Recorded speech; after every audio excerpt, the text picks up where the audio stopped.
Aujourd'hui, je vais vous expliquer comment attirer plus de clients avec l'effet de halo. Bonjour à tous et bienvenue, c'est Marion, bienvenue sur ma chaîne. Sur cette chaîne, je vais t'expliquer comment attirer plus de clients et te démarquer grâce à ton branding, le business en ligne et Instagram. En tant qu'être humain, on a tous un biais cognitif qui s'appelle l'effet de halo.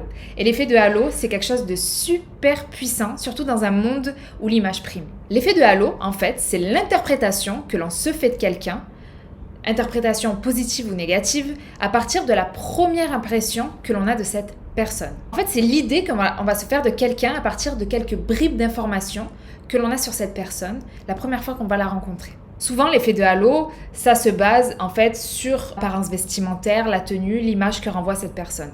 Quel rapport avec le business ? En fait, tout comme on se fait une première impression, qu'elle soit positive ou négative, d'une personne, on se fait une première impression positive ou négative d'une marque. Il faut vraiment prendre en compte le fait que l'on n'a que quelques secondes pour se faire une idée sur ton service, ton produit, ta marque. On va prendre un exemple concret.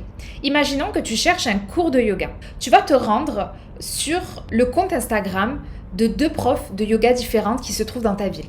Sur le premier compte Instagram, la bio n'est pas claire, les images sont de piètre qualité et on ne comprend pas exactement le type de yoga que cette personne enseigne. Sur le second compte Instagram, les images sont hyper travaillées. On comprend que c'est dû à ta yoga, par exemple. Il n'y a pas de faute d'orthographe dans les légendes, etc., etc. Donc en fait, ce qui s'est passé, c'est que lorsque j'ai regardé le compte Instagram de la première marque, j'ai eu ce qu'on appelle un effet de halo négatif. Et la première impression négative que j'ai eue de cette marque, par exemple les images de mauvaise qualité, la bio pas claire, les fautes d'orthographe, par exemple, dans la légende, me fait me dire que ce studio de yoga n'est pas bon en fait. Ce studio de yoga n'est pas à la hauteur de ce que je recherche. L'image perçue, l'image que ça m'a renvoyée est négative. Alors que sur le second compte Instagram, ça m'a renvoyé un effet de halo positif et instinctivement, je vais aller contacter la personne du deuxième compte Instagram. Tu vois donc que l'effet de halo est hyper important pour ta marque et il est très important que tu parviennes à contrôler la perception que vont avoir les autres de ta marque. C'est ce qu'on appelle le branding. Comment on fait alors pour avoir un effet de halo positif ? La première chose à travailler, ce ne sont pas tes visuels. C'est la première chose à laquelle peut-être tu vas penser surtout sur ton compte Instagram, mais ce n'est pas ça. La première chose à travailler, c'est ta stratégie. Il faut que tu clarifies qui est ta marque, que tu clarifies tes fondations, que tu clarifies ton message de marque, que tu saches à qui tu t'adresses, ton client idéal. Il faut que ton message soit hyper clair pour ton audience, que ça ne parte pas dans tous les sens. Là, regarde, moi je suis allée sur le premier compte et j'ai pas compris si le cours de yoga était fait ou pas pour moi ou si c'était pour, des femmes enceintes, des personnes âgées, etc. Donc, il est très important que tes potentiels clients puissent s'identifier. Donc, la première chose à faire, c'est une phase ce que j'appelle souvent une phase d'introspection et de fondation. C'est travailler en profondeur sur ta stratégie de marque.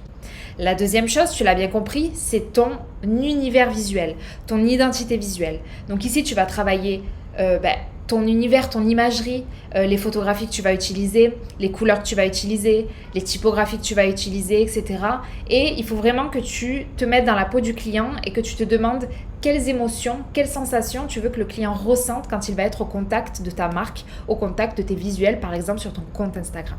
La troisième chose, c'est l'expérience utilisateur. Ça, on n'en parle pas beaucoup, mais l'expérience utilisateur, elle fait partie de ton branding. En fait, il est très important que ton utilisateur ait un parcours client qui soit fluide, qui soit sans friction. Donc, le jour où il va arriver sur ton compte Instagram, ok, il a envie de te contacter, comment il fait ?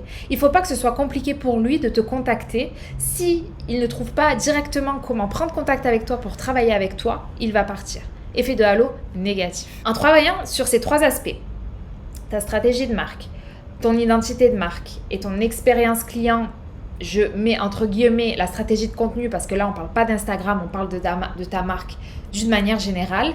Tu vas réussir à créer une image professionnelle, une image crédible qui attire des clients facilement en fait, qui inspire confiance. Et comme je le dis souvent, quand on a confiance à une marque, on est plus à même d'investir dans cette marque. En fait, si la façon dont tu te présentes, la façon dont tu parles, la façon dont tu es perçu par ton audience est positive, ton audience, inconsciemment, elle va penser que tes produits, tes services ont plus de valeur que ceux du voisin. Donc tu vois bien que l'effet de halo, c'est un biais cognitif qui te montre que la première impression compte. Donc mon petit exercice pour toi, avant que je te quitte, c'est aujourd'hui, quand on arrive au contact de ta marque, qu'est-ce qu'on pense en fait de ta marque? Quels sont les mots-clés qui ressortent? Est-ce que c'est clair pour ton audience? Est-ce que ça retranscrit exactement ce que tu proposes? N'hésite pas à poser la question même à des personnes autour de toi, à ton entourage, à tes abonnés. Parce que c'est très important que tu travailles en profondeur ton branding. Parce que au plus ton branding sera travaillé, au plus l'image que tu vas renvoyer sera positive et au plus tu vas créer cet effet de halo positif et impacter positivement ton audience qui va vouloir investir chez toi. Voilà pour aujourd'hui, j'espère que tu as appris quelque chose. Si tu m'as suivi jusque-là, n'hésite pas à mettre branding en commentaire, comme ça je saurai que tu fais partie des vrais qui restent jusqu'au bout. Et puis en attendant la prochaine vidéo, prends soin de toi et je te dis à très vite. Salut, salut!